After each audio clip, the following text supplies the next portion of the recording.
한국 사회가 공평하고 정당하다고 이렇게 생각하고 있습니까? 아니면 한국보다 캐나다 사회가 더 공평하고 또 정당하다고 생각하십니까? 열심히 일하고 성실히 일하는 사람이 보상을 받는 그런 개인과 그런 나라가 되었으면 하는 바람을 누구든지 가지고 있습니다. 우리 하나님은 공평하신 하나님이십니다. 사실상 사람들이 수고한 것만큼 많은 열매를 거두어야 하지만 한국이나 이 캐나다도 뿌린 것만큼 거두지 못하는 그러한 현실을 우리가 볼 수 있습니다. 어떤 사람들은 농부인데 1년 내내 고생하고 땀을 흘리다가 그만 수확의 계절에 천재지변으로 인해서 수확 목전에 곡물들을 다 상실해버리는 그러한 경험도 있습니다. 또 어떤 사람은 1년 내내 장사를 했는데도 매상이 오르지 않고 적자를 보는 그러한 사람도 있습니다. 하나님은 공평하신 하나님이신데 왜 성실한 사람이 보상을 받지 못하는가 하는 것은 우리에게도 중요한 질문입니다. 몇 년 전에도 어떤 장로님, 권사님 네 분을 만났는데 그분이 컨비니언스 스토어를 했습니다. 근데 결국 그 컨비니언스 스토어를 계속 오르는 집세 때문에 감당하지 못하고 연장을 할 수 없어서 그 컨비니언스 스토어를 거의 돈 얼마 받지 못하고 상상할 수 없을 정도로 한 30만 불 되는 그러한 컨비니언스를 결국 클로즈하는 그런 상황이 되었습니다. 그래도 그분들이 믿음이 있어서 남편이 다른 직업을 준비해서 가지게 됐고 지금은 나름대로 안정되게 하나님을 섬기고 또 교회에 충성하는 생활을 하고 있습니다. 안 믿는 사람일 경우에는 그런 시업의 손해를 통해서 스스로 좌절하고 그만두고 어떻게 하면 자기의 생에 큰 위기가 닥쳤을지도 모릅니다. 근데 그런 분들이 그런 실패를 극복하고 또 하나님께 나와서 믿음으로 승리해 나가는 그러한 사람들 볼 수 있습니다. 오늘 이 주변에 정당하게 일해서 성공한 사람들의 이야기, 어떻게 보면 대개 공감이 되는 이야기도 많이 있습니다. 그렇지만 실패한 사람들의 얘기, 실패해서 어려움을 많이 겪어서 그러면서도 일어선 사람들의 얘기, 그것은 더 많은 교훈을 주게 됩니다. 오늘 읽은 이 본문의 말씀에도 보게 되면 우리가 잘 아는 대로 이미 예수님께서 베드로를 제자로 부르셨습니다.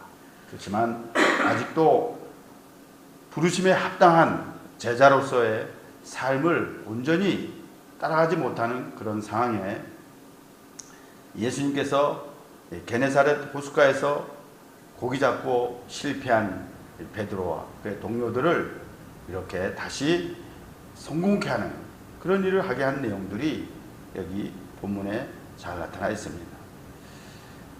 마태나 마가나 또 누가나 예수님에 대해서 좀 다르게 이렇게 표현하는데 같은 내용입니다만 조금씩 제자들의 상황을 또 예수님의 상황을 각자 이렇게 표현을 합니다.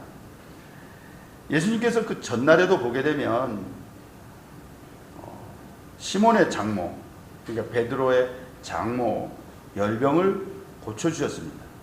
그리고 또 해질 무렵에 온갖 병자들을 예수님께 데리고 왔었을 때 일일이 고쳐주고 그들을 다 치유해 주셨습니다.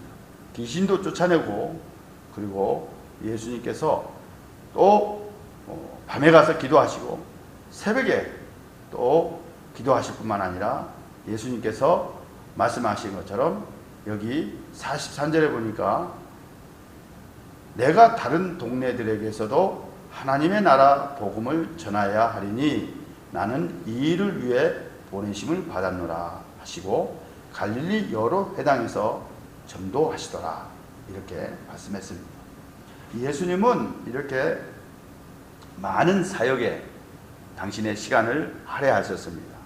귀신도 쫓아내고 병자도 고치고 또 그런 가운데 하나님 나라 복음을 밤늦게까지 또 아침 일찍 일어나 기도하시고 그의 복음을 전하는데 전력을 다하셨습니다. 이렇게 회당에서도 가르치셨지만 유대 지도자들이 그렇게 좋아하는 그러한 반응을 보이지 않았습니다.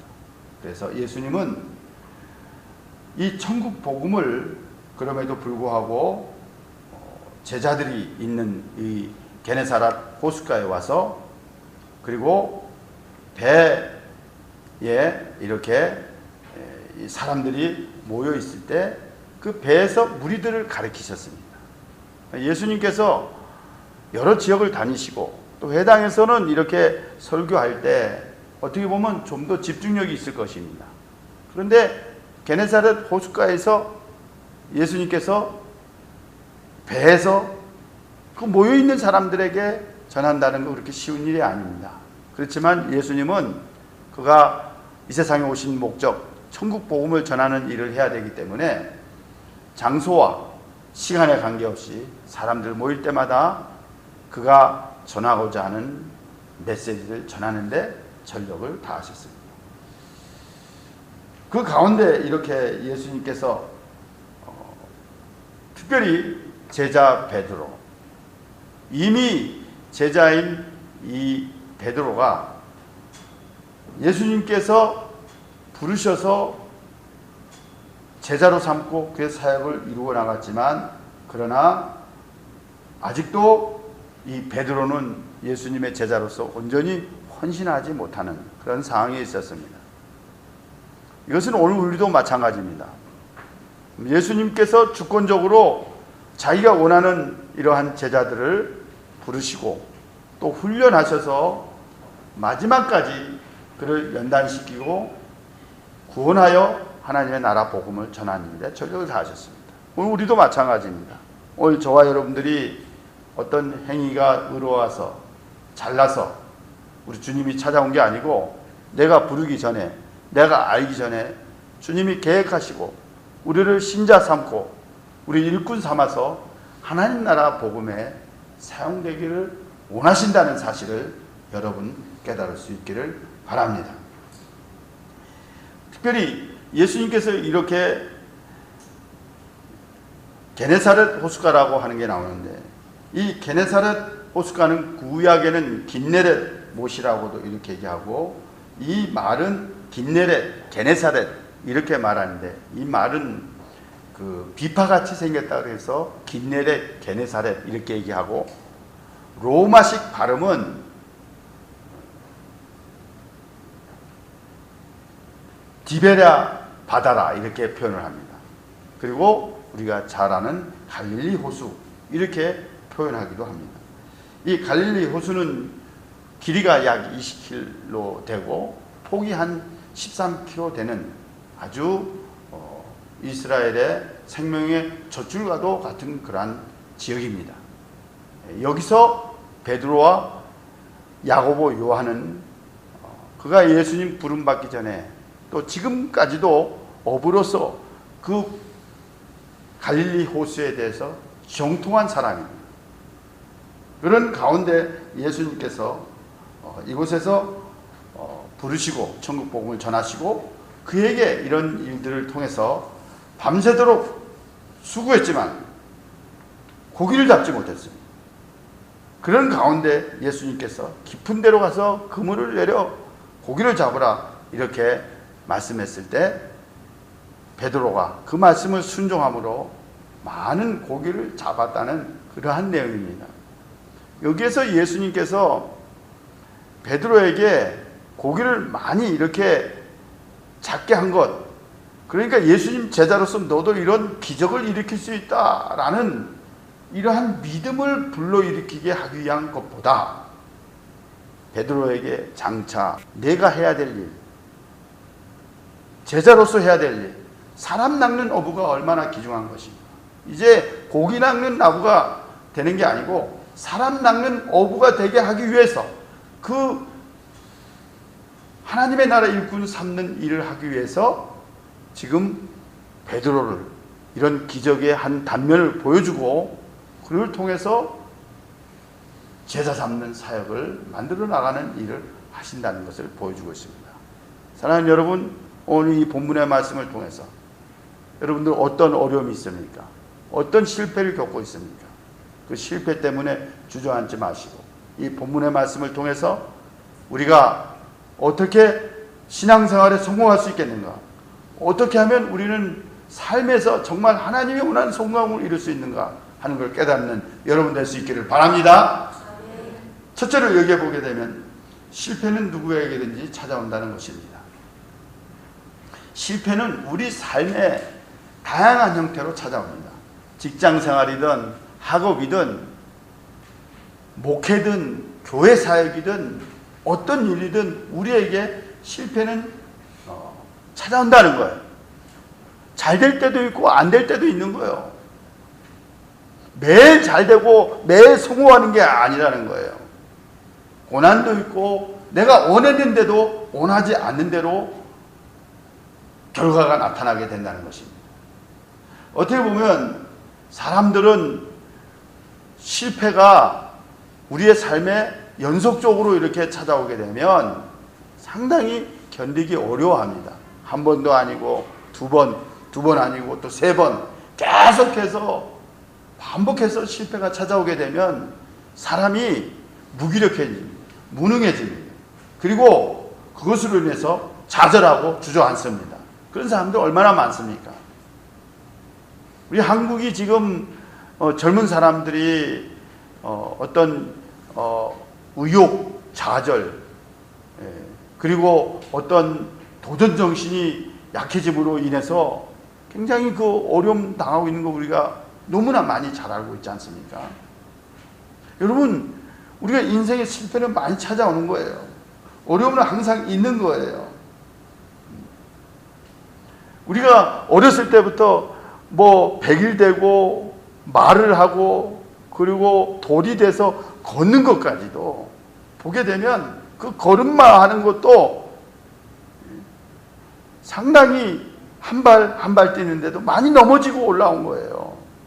한 발 한 발 걷고 그렇게 하다 보니까 제대로 걷는 거지 처음부터 돌이 됐다고 해서 막 자기가 걷는 게 아니라는 거예요. 수영 배우는 것도 마찬가지예요. 수영을 제대로 배우려면 물을 많이 먹어야 되는 거예요. 자전거도 배우려면 많이 넘어져야지 자전거도 제대로 탈 수가 있는 거예요. 그러니까 우리가 살아오는 이런 모든 일들은 실패가 다반사예요. 실패는 뭐든지 찾아오는 거예요. 실패는 뭐 잘한 사람이나 못한 사람이나 공부 잘한 사람도 실패할 수 있고 공부 못한 사람도 실패할 수가 있어요. 돈이 많은 사람도 실패할 수가 있어요. 믿음이 있는 사람도 실패할 수가 있다는 거예요. 우리가 잘 아는 그 홈런왕 베이비 루드는 어땠습니까? 714개의 홈런을 쳤습니다. 그런데 그런 많은 홈런을 쳤지만 스트라이크아웃도 1330번을 당한 거예요. 홈런왕이 되기까지는 스트라이크아웃을 더 많이 당한 거예요. 링컨도 얼마나 많은 실패를 겪었습니까? 그런 많은 실패가 찾아왔었을 때 내가 왜 이런 실패를 당했는가? 왜 나는 이렇게 성실한데 이거밖에 되지 않는가? 하고 주저앉고 포기했다고 그랬으면 그런 인물이 될 수 없었을 것입니다. 실패는 사람도 찾아오는 거예요. 누구에게든 찾아오는 거예요. 한 번, 두 번 실패한 것으로 주저앉으면 안 된다는 거예요.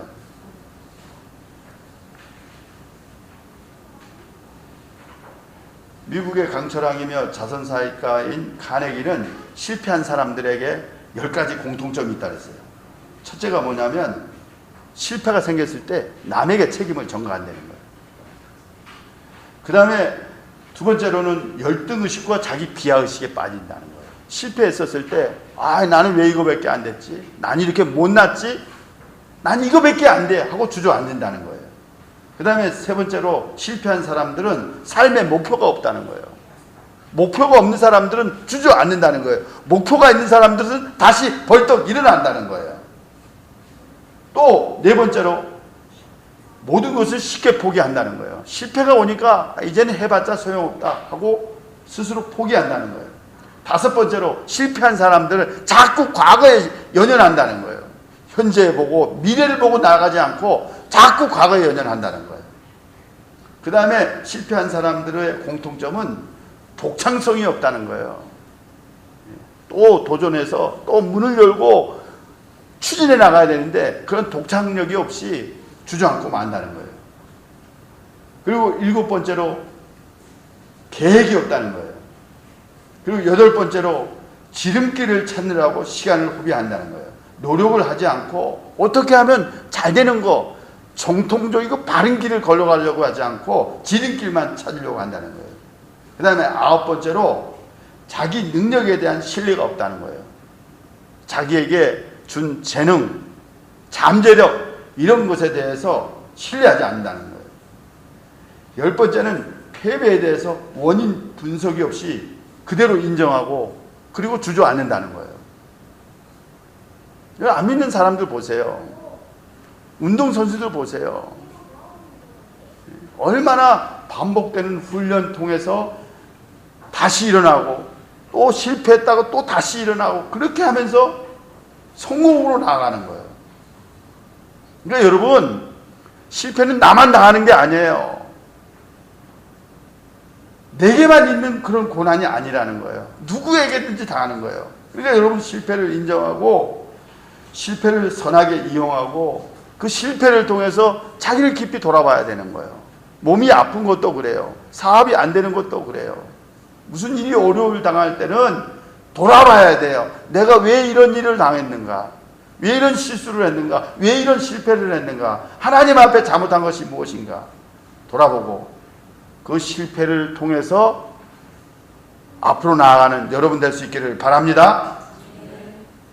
그 다음에 두 번째로 실패가 우리에게 있을 때 어떻게 해야 됩니까?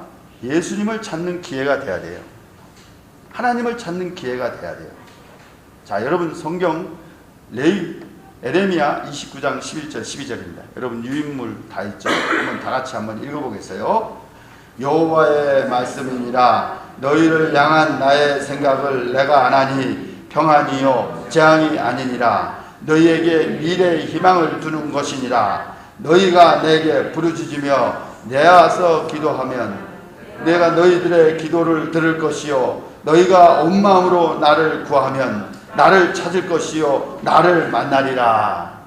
하나님이 우리에 대한 생각을 뭐예요? 평안이에요. 재앙이 아니에요.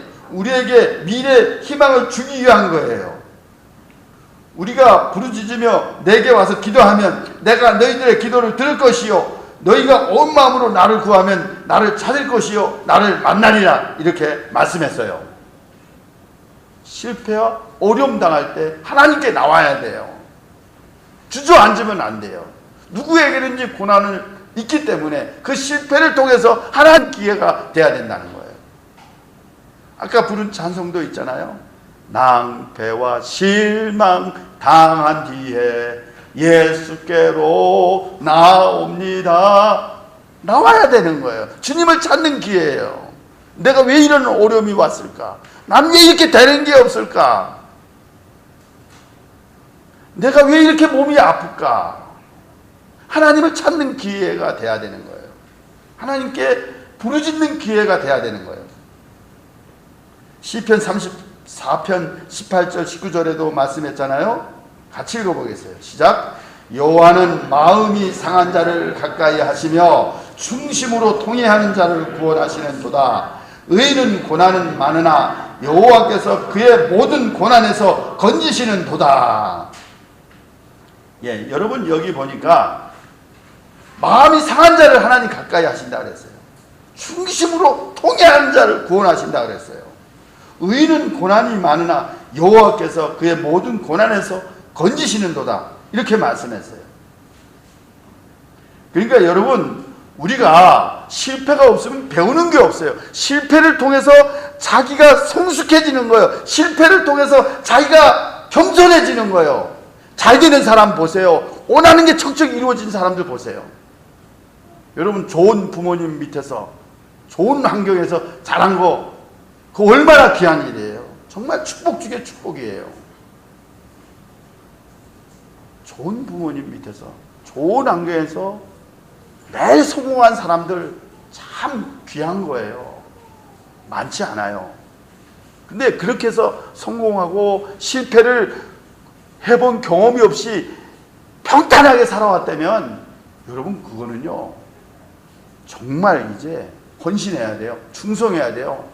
예? 하나님 앞에 정말 감사해야 되고 교만하면 안 돼요. 잘된 사람이 잘못하면 교만이 얼마나 많아요. 실패한 사람들은 오히려 교만해질 수가 없는 거예요. 겸손해지는 거예요. 겸손한 자는 하나님이 은혜를 주시잖아요.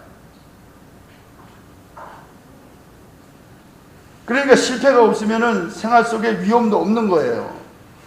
무난하고 안정된 생활하는 사람들은 매너리즘에 빠지고, 그리고 또 권태로운 삶을 살 수밖에 없는 거예요. 그래서 하나님께서 우리에게 이렇게 고통하는 거는, 어려움이 있는 거는 우리를 연단시켜서 더 많은 은혜와 성숙한 사람으로 만들기 위한 거라는 거예요. 그래서 이런 글이 있습니다. 실패는 당신이 실패자라는 걸 의미하지 않습니다. 다만 아직 성공하지 못했을 걸 의미하는 것 뿐입니다. 그랬어요. 실패는 아무것도 성취하지 못했다는 것을 의미하지 않습니다. 무엇을 새롭게 배웠다는 의미라는 거예요. 실패라는 게 당신의 위신이 손상된 게 아니에요. 그만큼 무엇을 시도했다라는 거예요. 실패라는 건 내가 잘못됐다, 이게 아니라는 거예요. 다른 방법을 추진해 나갈 수 있는 그런 길이 열렸다는 거예요. 그러니까 여러분, 우리가 실패가 있을 때, 어려움이 있을 때 주님을 더욱 찾고 가까이 하는 그런 일을 할 수 있기를 바랍니다. 신앙의 사람들 보세요. 믿음의 사람들 보세요. 모세도 얼마나 어려움 많았어요. 백성들이 깜빡하면 뒤집어지고 모세를 대항하고 하나님 원망하고 그랬잖아요. 그러니까 모세가 하나님 내 이름을 지워버리세요 하고 그랬잖아요. 그렇지만 그런 인간관계 속에서 오는 어려움을 당했지만 어떻게 됐어요? 모세가 결국 온유해졌잖아요. 온 지면의 사람보다 모세의 온유함이 승하다 그랬잖아요. 모세가 그런 사람들에게 부딪히는 것 때문에 겸손해진 거예요. 엘리야도 그랬잖아요. 엘리야가 얼마나 승승장구했습니까? 기도의 사람 아니에요? 불의 사람 아니에요? 하늘에서 막 불이 내렸잖아요. 아셀하신 다 하신 성인 사람들 450, 850명 다 불로 멸했잖아요. 그런데 어떻게 됐어요? 악한 이세벨 때문에 도망가잖아요. 그래가지고 엘리야가 나를 차라리 죽여달라고 그랬잖아요. 그런데도 하나님 찾아와 주시고 세미한 음성을 들려주시고 그를 다시 일으켜 주시잖아요. 고난 가운데 실패했었을 때 우리가 해야 될 일은 뭐예요? 하나님 찾는 거예요. 하나님 가까이 하는 거예요. 하나님 더욱 의지하는 거예요. 이 풍랑이 나요. 더 주님 의지하는 거예요. 더 주님께 가까이 가는 거예요.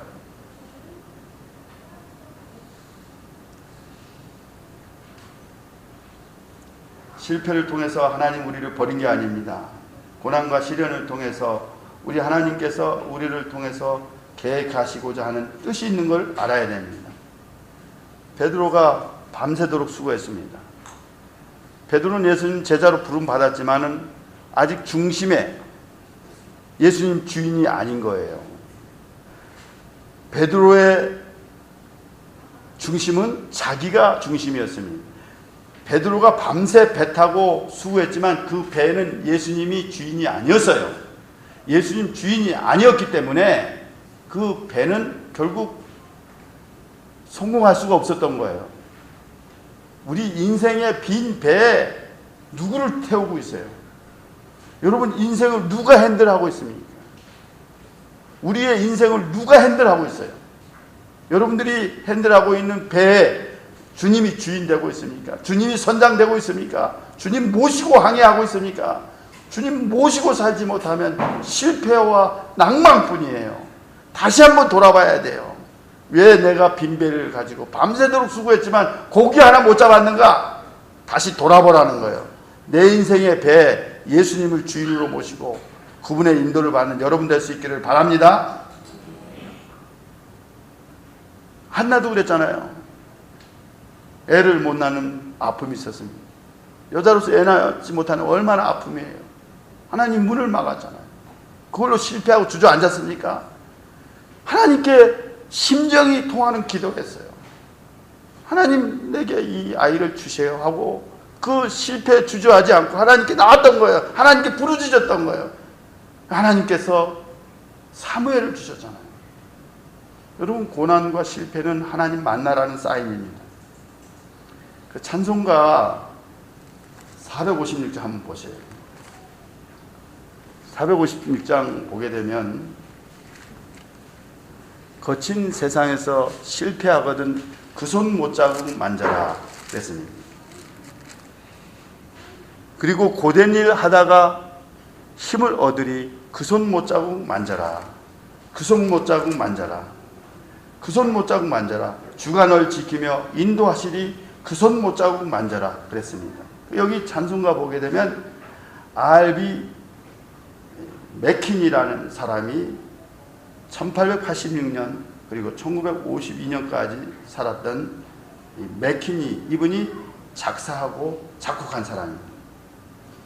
이 벤자민 맥키니 이분은 미국 루이지애나에서 출생한 사람입니다. 그런데 이 어렸을 때부터 미국의 경제 공황으로 인해서 굉장히 그 어려움을 많이 생활하면서 자라왔습니다. 그러면서 이 맥키니 어린 아이가 움막 같은 집에서도 믿는 집안이었어요. 그래서 늘 예배하고, 그 경제 공황으로 인해 어려움 당할 때도 예배하고 찬양하는 그런 집안에서 자라났습니다. 그리고 찬양을 이렇게 열심히 했는데 이 맥키니가 대학을 루이지애나 대학 졸업하고 그리고 침례교 신학교를 졸업하고 그리고 목사가 됐어요. 그리고 그분이 그 로버트 쿨만이라는 그 유명한 이 전도에 대한 책을 쓴 목사님 밑에서 음악 목사까지 한 사람입니다. 예. 그래서 그가 이렇게 목사로 봉직하다가 그가 이렇게 그 텍사스주 알렌이라는 곳에서 주일학교 대회가 있었는데 그때 이 맥키니가 저녁 집회 때 참석을 했어요. 근데 그때 설교가 뭐였냐면은 못자국 난 상처의 손이었습니다. 더 네일 스카드 핸드라는 이러한 이 설교를 듣게 됐는데 그때 굉장히 은혜를 받았어요. 아, 예수님 십자가에 못 박힌 손에 대한 설교를 듣고 은혜를 받았는데 이 사람이 이제 그때부터 찬송곡을 짓고 가사를 만들어야 되겠다 이렇게 생각을 했습니다. 그래서 이 맥키니 이분이 너무 은혜가 돼가지고 예수님 손 못자국 만져봐야 되겠다. 그 예수님 손 못자국을 만져보고 거기서 내가 예수님을 더 깊이 만나야 되겠다 이렇게 생각하고 이분이 은혜를 받고 집으로 돌아가려고 하는데 그때 흩어져 돌아가는데 얼마나 비가 많이 쏟아졌는지 몰라요. 천둥이 쏟아지고 번개가 쏟아지고 그래서 집에 갈 수가 없었습니다. 그래서 어떤 그 지인의 집에 피신해서 작사 작곡을 했는데 그때 만든 곡이 바로 거친 세상에 실패하거든 그 손 못자국 만지라, 이 곡을 작사하고 작곡한 사람이에요. 이분이 그 뒤에도 많은 곡을 만들고 이렇게 해서 우리 시중에도 이렇게 우리 한국 찬송가에도 이 곡이 나와 있는데 여러분, 이 사람이 그런 어려운 환경에서 자랐으면서도 하나님 은혜를 기억하고 그리고 그 고난 속에서도 결국 내가 의지할 건 뭐냐? 거친 세상에서 정말 예수님 손 못 잡고 만져야만 내가 위로를 받고 힘을 얻을 수 있고 다시 일어설 수 있다 라고 고백한 거예요. 한번 여러분 1절 한번 불러보겠어요.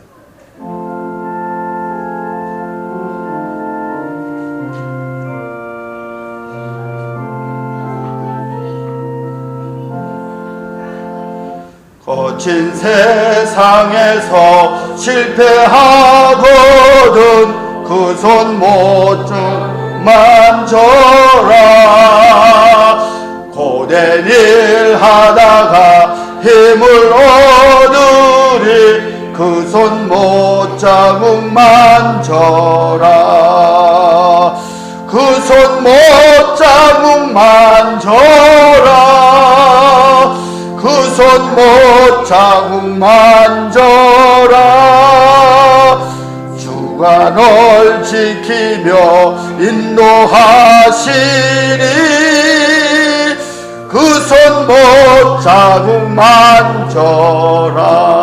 만져라. 여러분, 우리 인생에 실패가 있습니다. 고난이 있습니다. 믿음으로 사는 사람들 어려움이 있습니다. 그때 여러분 십자가를 묵상하십시오. 십자가 앞에 나오십시오. 예수님 못자국을 만지십시오. 예수님 고난을 깊이 생각하십시오. 그러면 그 예수님께서 우리에게 은혜 주실 것입니다. 힘 주실 것입니다. 외부에서부터 오는 강력한 힘과 능력이 우리를 실패해서 이기게 하시는 걸 깨달을 수 있기를 바랍니다. 마지막으로 여기 보게 되면 베드로에게 예수님께서 그물을 내리라 이렇게 말씀했을 때 5절에 보니까 시몬이 대답하여 이르되 선생님 우리들이 밤이 새도록 수고하였을 때 잡은 것이 없지만은 말씀에 의지하여 내가 그물을 내리리이다 하고 그렇게 하니 이를 잡은 것이 힘이 많아 그물이 찢어지는지라 이렇게 말씀했습니다.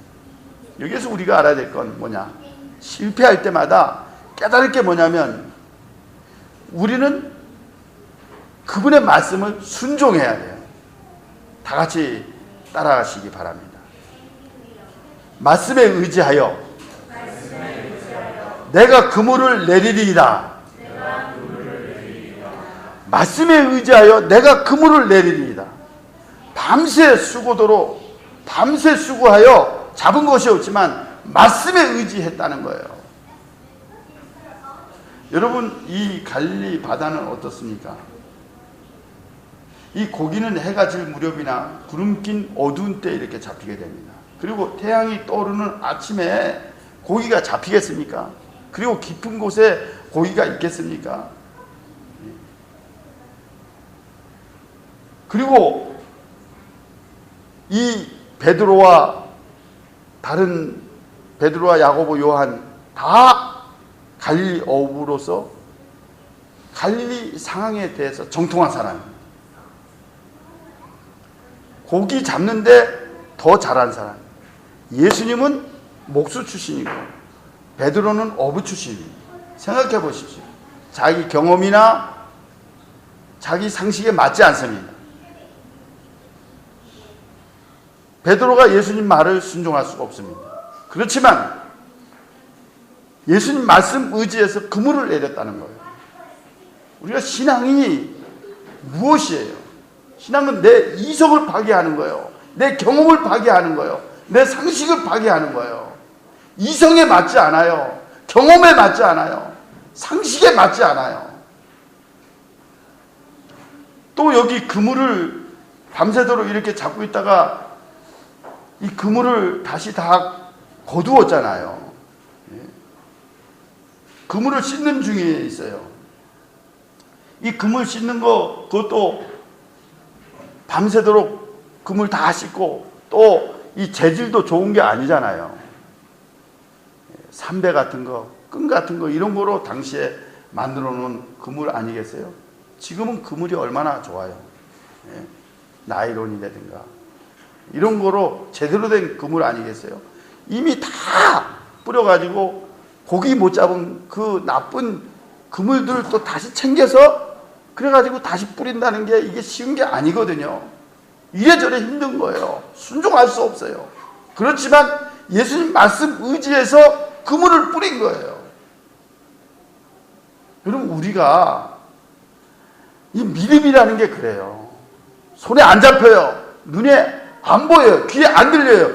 그렇지만 영으로 주시는 말씀, 예배 때마다 주시는 말씀, 기도할 때마다 주시는 말씀, 내 삶 속에서 주시는 그 말씀 붙잡고 순종하는 걸음을 걸어가게 되면 우리의 삶에 놀라운 변화가 나타나는 거예요. 실패하는 사람이 성공적인 사람으로 바꾸어지는 거예요. 아멘.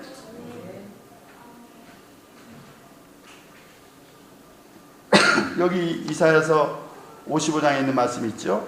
우리 한번 다 같이 읽어보겠어요. 이사야서 55장입니다. 다 같이 시작.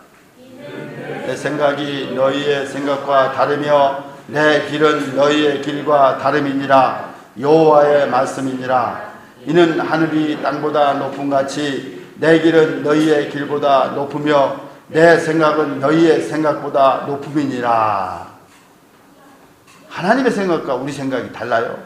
내 길과 하나님의 길이 달라요. 하늘이 땅보다 높아요. 내 길은 우리의 길보다 높아요. 내 생각은 우리의 하나님 생각하고 달라요.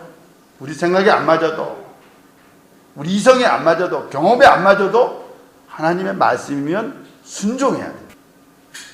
여러분, 우리가 머리가 좋고 또 IQ가 높은 사람이 성공합니까? 공부 잘하고 머리가 똑똑한 사람들이 다 성공하고 다 잘 됩니까? 그렇지 않아요. 머리가 똑똑하고 비상한 사람들이요, 죄를 많이 짓고요, 아주 나쁜 사람들도 많이 있어요. 성실하고 순종하는 사람들이 성공하는 거예요. 공부도 머리 똑똑한 사람들이 잘하나요? 예? 열심히 성실하게 하는 사람이 결국 일을 만들어 나가잖아요. 예? 그러니까 여러분, 우리가 믿음이라는 게 뭐예요? 내 심령에 말씀이 있어야 돼요. 내가 감정적으로 내가 믿겠다, 이게 아니에요. 내가 기분에 그냥 좋으면 내가 이해하겠다, 그게 아니에요. 믿음이라는 건 하나님이 영으로 주신 말씀이 내 심령 속에 꽂혀야 돼요. 그리고 그 말씀을 내가 붙잡고 기도하고 순종하는 기름을 걸어가야 돼요. 믿음이라는 게 따로 아니에요. 말씀이 있냐 없냐 이거예요. 내 안에 말씀이 있으면 순종할 수가 있어요. 근데 내 안에 말씀이 없으면 자기 방식대로 산다니까요. 예수 믿는다 해도 자기 중심이고 자기 방식이에요. 그러면 어떻게 돼요? 잘 됐다가도 오름 닥치게 되면 푸석 주저앉는 거예요. 그러니까 여러분, 말씀 듣는 게 중요해요. 어려울 때는 우리가 성경을 펴고 기도하면서 말씀을 깊이 묵상해야 돼요. 기본으로 돌아가야 돼요. 제로 베이스부터 시작하라 그러잖아요. 모든 것이 다 안 됐을 때는 베이스를 돌아봐야 돼요. 기본으로 돌아가야 돼요. 그러면 거기서 다시 출발할 수가 있는 거예요. 우리가 예수님 말씀이 우리에게 생명입니다. 아멘? 예수님이 우리의 머리예요. 몸이셔요. 우리는 지체예요. 머리이신 예수님 말씀 들어야 되잖아요. 머리이기 때문에 그 말씀 순종하고 나가게 되면 우리 삶에 놀라운 기적이 나타나는 거예요.